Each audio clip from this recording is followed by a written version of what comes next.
because I do think by my read of the data, and I've looked closely at these data, despite a few retractions, there's still a body of data that really point to how powerfully helpful it can be for certain people under the right conditions. Yeah. It's just striking. And there's a tremendous amount of anecdotal data. Just Right. People who haven't been in a study but talk about the benefits that they've had from it and how much it's, especially war veterans.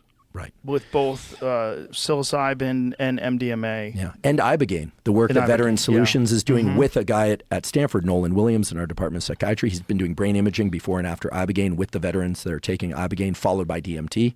And those are looking very, very interesting. Mm-hmm. You know, so to me, if it's also the kind of emotional loading of things like MDMA. You know, when we call it MDMA, if I tell you this is MDMA, this is a drug that raises serotonin dramatically, raises dopamine dramatically, opens neuroplasticity, and allows people to rewire their brains, if adequately supported, to feel relief, if not remission, from PTSD. You'd say, awesome.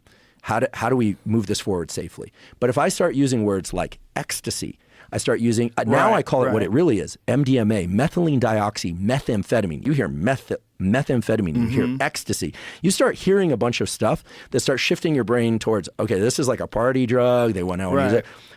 But same thing was said about cannabis. I've done multiple episodes about cannabis. I'm not anti-cannabis. I think there's case studies where, that's a specific thing in science, use cases where, or examples where people with a propensity for psychosis should probably not be doing high THC cannabis. I learned something really interesting, by the way, about this. We brought on an expert, in part, but there was a little bit of a Twitter battle. I put out a solo episode about cannabis years ago. No one had a problem with it. Put a clip on X. Oh, people came at me like crazy. So I invited one of the main academics in that area onto my podcast. He eventually agreed. What was his disagreement with? He didn't like a bunch of things I said, but mainly 3 statements. One was that I said that there was evidence, because there is a published paper, I must say this, there is a published paper looking at the differences in subjective effects that people experience with sativa versus indica strains. And he said there's no evidence that there's a different experience from sativa versus indica strains. That's just all bud tender lore. Shouldn't be saying this. He doesn't smoke weed. I don't, because that's just not true. Right. So I said, wait, here's the paper. Here's the paper. Right. Then there were a couple other things. One is Did he agree once he read the paper?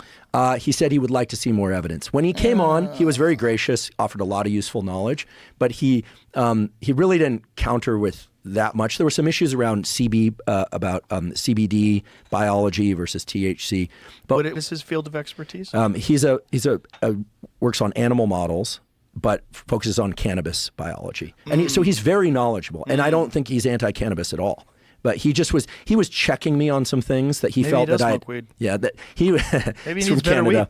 weed. He's a very nice guy. He was checking me on some things that he felt I had not gotten correctly or that weren't adequately supported. So my response was, I did this publicly, come on the podcast. Right. Like, I'm not afraid to talk science. Sure. That's what I do. Yeah. Like, let's go. And not in a combative way. He agreed to come on the podcast.